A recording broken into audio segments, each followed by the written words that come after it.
I'm painting this picture of a beautiful early autumn day. Painting in the Impressionist style, which means that I'm mainly concerned with light and color, not detail. And I'm not trying to hide my brush strokes. My brush strokes are a part of this painting.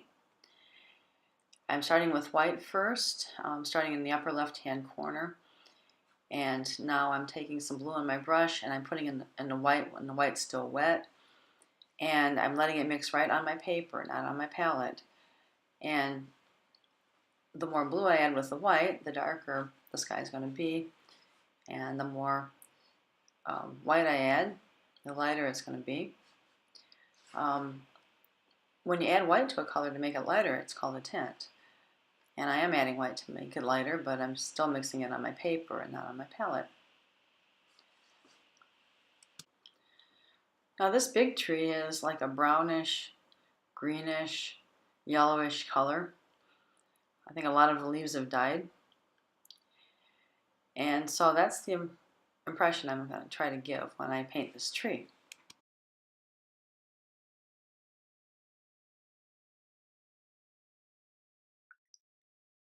And so I'm dabbing in the brown just the same way I've been using my brush strokes all along. And it really works out good for the appearance of foliage on a tree. I'm going to add some yellow now because it's not just brown, it's a mixture of brown, yellow, and green. And so I'm working the yellow in on top of the brown. Well, the brown's still wet, and then that, of course, makes it blend and mix. I'm adding some white in there too, just to lighten some areas, because if you look at the tree, you can see that some areas are lighter because the light hits them more. But I'm working it in so that it's not just white sitting on top. I'm working it in so that it lightens the color. And if it's too much white, then I adjust it by adding other color into it and letting that mix too. Sticking with brown and basically yellow and blue because yellow and blue make green, and some white. There are some areas where they're darker because the light doesn't hit it as much, and so paint those in too. Just keep working it till I get it looking the way I want it. Now I'll start painting these trees in the background that are still fairly green. And so I start by laying down yellow because yellow and blue make green. And the lightest color should always be first. Then I dip my brush into the blue and I start using the dabs to work the blue into the yellow and let it mix on the paper. And because I'm mixing the green instead of just taking it out of the tube, it gives me a whole variety of greens, just like you actually see in the photo of the tree there. I'm also adding some brown, adding it in with the blue. Now that gives kind of a deep, dark color that works really well for areas that have shadows.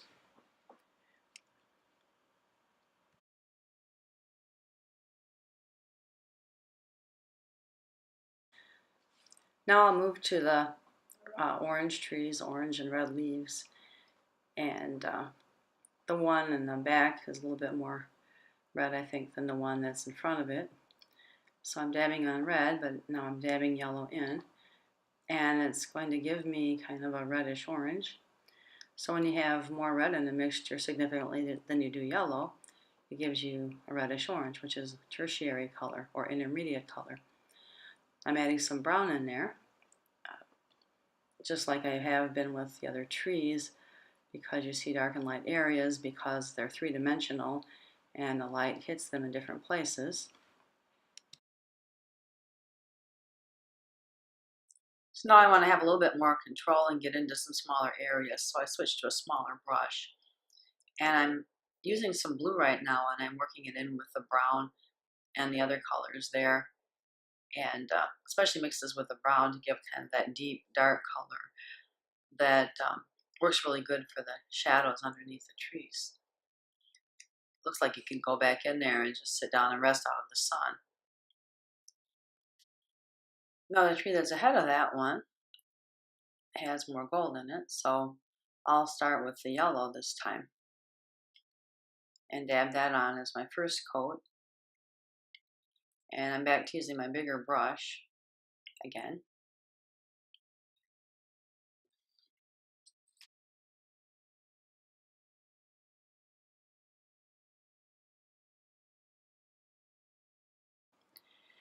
And I just took a touch of red on my brush and I'm working it into the yellow, and that's giving me orange.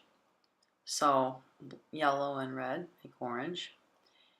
And some of the yellow still shows through because I don't want it completely covered and I don't want a solid orange.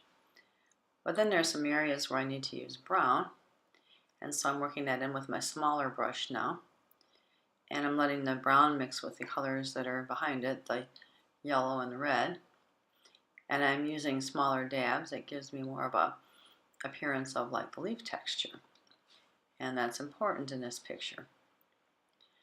Down in here I've got an area that's really dark again, like one of those areas that has a lot of shade. And so I'm going to switch to my bigger brush now again, because that's a big shaded area, and I'll start out with brown because that has more of the appearance of brown than it does anything else, although it's not actually brown. It's more of a darker color than that. And so now I've got blue on my brush to mix with the brown, and that gives a good indication of that dark shaded area.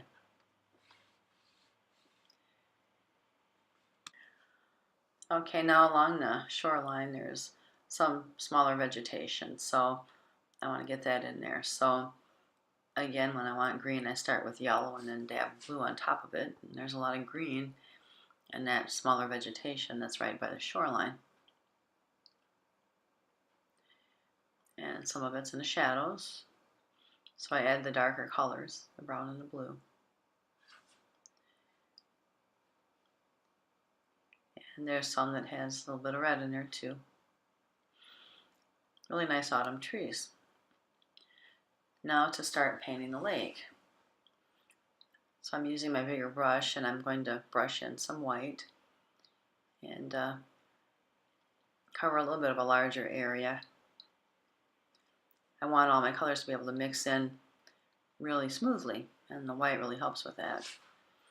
So it's a small painting I'm doing. If I was doing a big painting, I'd probably have to do the lake a section at a time.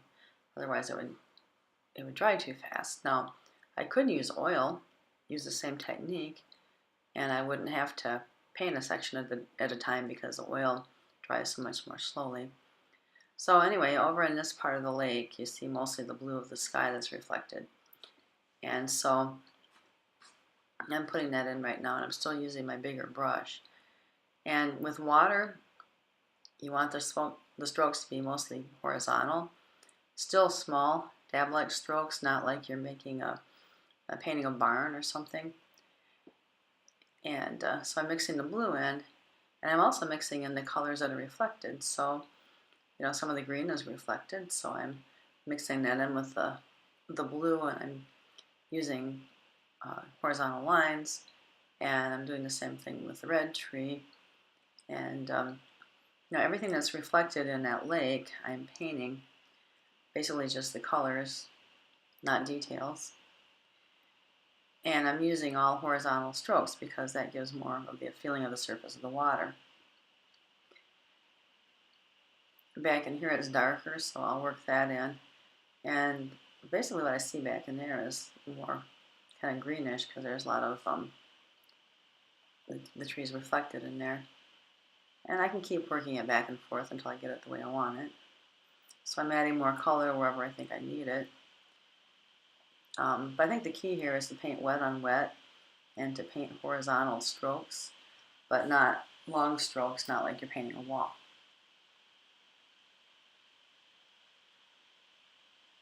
And here it's a little bit darker because it's underneath the dark area. Now the last thing to paint, with a little short dabs of white that I'm going to randomly place over the surface of the lake, and that really helps give the appearance of water. because it gives the appearance of how the light glints off the water. So it's a really easy way to make a lake and make it look real almost. Okay, the next thing is this green shore. So again, I'm starting out with yellow. Need more yellow. So I'll paint the whole thing yellow first, because I'm going to make green. And then a little bit of blue mixed in with the wet yellow. And by now you know that's going to make green. It'll give us a great variety of greens as well. So now I'm going with my my short dabs, going more like vertically for the texture of the grass. And part of it's lighter, so I'll dab in some white and let the white mix with the other colors and make them lighter too. But at no time am I trying to make a smooth surface. I want the texture there. I want to see the brush strokes. I want to see the different colors shining through. That's where you're looking at the light and the color like the Impressionists did. I'm mixing some brown as well. It's a little darker over here. And then over here there's a shadow. There must be a tree there that's not in the picture, so I'm using some blue for that.